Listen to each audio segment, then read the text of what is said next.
Hello friends, કેમ છો? બધા મજામાં છો? તો આજે આપણે બનાવીશું પૌવામાંથી કુરકુરિયા, જે ગેસ ચાલુ કરવાની જરૂર નહીં પડે. ફક્ત 15 મિનિટમાં બની જશે પૌવાના કુરકુરિયા, જે 100 પેકેટ વાળા પણ તમે કુરકુરિયા ભૂલી જશો. તો ચાલો રેસીપી આપણે શરૂ કરીએ. તો આપણે એક કટોરી પૌવા લીધા છે અને એને આપણે ધોઈ લેશું. તો ફ્રેન્ડ્સ, સવાર માટે કે તમારે ઘરમાં જ્યારે તમને ભૂખ લાગી હોય તો તમે આવી રીતના બનાવીને એનો સ્ટોક પણ કરીને તમે રાખી શકો છો. તો આપણે ધોઈ લઈશું સારી રીતે. તો આપણે સારી રીતે ધોઈને ચાયણામાં આપણે આવી રીતના રાખી દઈશું. જે એની નીચા ભાગે જે પાણી હોય છે એને આપણે કાઢવું નથી અને આવી રીતના આપણે પલાળી નાખ્યું છે. ત્યાં પૌવા સોફ્ટ થઈ જશે અને સારી રીતે પલળી જશે. તો આપણે 5 ખણ મલટું આવી રીતના રાખી દઈશું. તો ફ્રેન્ડ્સ, આપણે 5 મિનિટ થઈ ગઈ છે અને તમે જોઈ શકો છો સારી રીતે પૌવા આપણા થઈ ગયા છે સોફ્ટ. હવે આને આપણે છાણી લઈશું. એનાથી થોડું એનામાં પાણી હોય એ નીકળી. જો તમારે કાને આવી છાની હોય તો એનાથી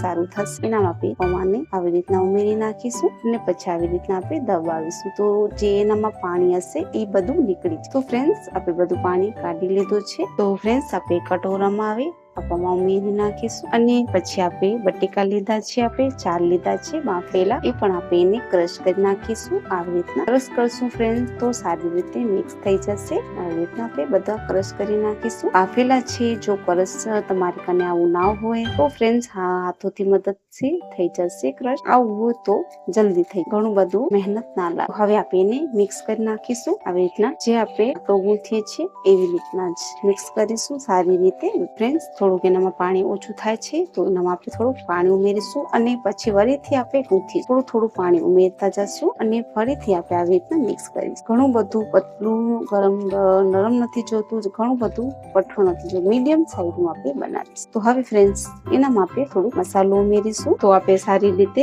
મિક્સ કરી નાખ્યું છે. હવે આપણે ઉમેરીશું 1 ચમચી જેટલો જીરો, થોડુંક આપણે મીઠું ઉમેરીશું, આપણે સોડા ઉમેરીશું.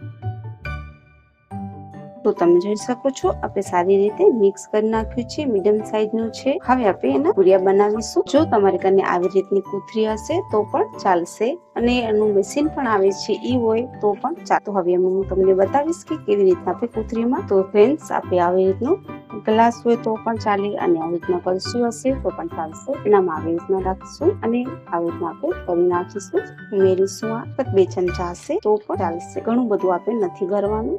અને પછી આવી રીતના આપણે કાઢી નાખીશું અને કોથળીને આપણે બાંધી નાખીશું. આવી રીતના એને આપણે બાંધી નાખીશું. ફ્રેન્ડ્સ, રબડથી આપણે એને બાંધી નાખીશું. ફીટ બાંધવાનું છે. હવે એને આપણે આવી રીતના કાપી નાખીશું. થોડુંક મોટું અને થોડુંક ઝીણું કાપીશું. હવે આપણે એને કાઢી નાખીશું. હવે એનામાંથી આપણે કાઢી નાખીશું કુરકુરિયાનું. આવી રીતના નાના આપણે મીડિયમ સાઈઝના આપણે બનાવીશું. તો ફ્રેન્ડ્સ, તમે જરૂરથી ટ્રાય કરજો. બહુ ટેસ્ટી અને સ્વાદિષ્ટ બને છે. હવે પછી એને આપણે સુકાવા રાખી દઈશું.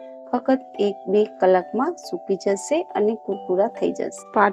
તો ફ્રેન્ડ્સ, આપણે સુકાવા જે રાખ્યો તો કુરકુરે એ સારી રીતે સુકાઈ ગયા છે. તમે જોઈ શકો છો બિલકુલ ક્રશી જેવા થઈ ગયા છે અને તેલ આપણે ગરમ કરવા રાખી દીધું છે. તો હવે આપણે તાળી દઈશું. તો આપણે તાળી લઈશું. હવે બહુ ટેસ્ટી અને સ્વાદિષ્ટ. તો ફ્રેન્ડ્સ, આપણે તાળી લઈશું અને તેલ આપણું ગરમ થઈ ગયું છે. તો તમે જોઈ શકો છો આપણે કુરકુરિયા આવી રીતના ટેસ્ટી અને સ્વાદિષ્ટ થઈ ગયા છે તૈયાર. 2 કલાક તમે તડકામાં સુકાવા રાખશો તો સારી રીતે સુકાઈ જશે. હવે આપણે કાઢી લઈશું અને બધા આપણે તમે જોઈ શકો છો ફ્રેન્ડ્સ. તો ફ્રેન્ડ્સ, આપણે આ તાળી લીધા છે કુરકુરિયા, તમે જોઈ શકો છો. હવે એને આપણે મસાલો બનાવીશું. મસાલા માટે ચટપટું, ઘણા બધાને તીખું ગમતું હોય એ પ્રમાણે આપણે બનાવીશું. 1 લાલ મરચાંનો પાવડર, સ્વાદ અનુસાર થોડું ખણ મીઠું, ઘણું બધું નહીં, ને 1 ચમચી આપણે આમચૂર લેશું. એનાથી ખટ્ટું મીઠું અને સ્વાદ બહુ સારું આવે છે. અને પછી આપણે એને મિક્સ કરી નાખીશું સારી રીતે. તો આપણે 2 સાઈઝના કુરકુરિયા છે. ઘણા બધાને તીખા ભાવે છે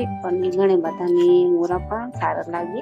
તો નાસ્તા માટે ચટપટા કુરકુરિયા બહુ સારું લાગે. આપણો મસાલો થઈ ગયો છે તૈયાર. એનામાં આપણે થોડું પાવડર છાંટી નાખીશું આવી રીતના અને પછી આપણે મિક્સ કરી નાખીશું. તો ફ્રેન્ડ્સ, બિલકુલ તૈયાર થયા છે કુરકુરા. ખાવા માટે બહુ ટેસ્ટી અને સ્વાદિષ્ટ લાગે છે. તો ફ્રેન્ડ્સ, જો તમને સારું લાગવું હોય તો મારી ચેનલને તમે લાઈક અને સબસ્ક્રાઇબ કરજો. ધન્યવાદ ફ્રેન્ડ્સ.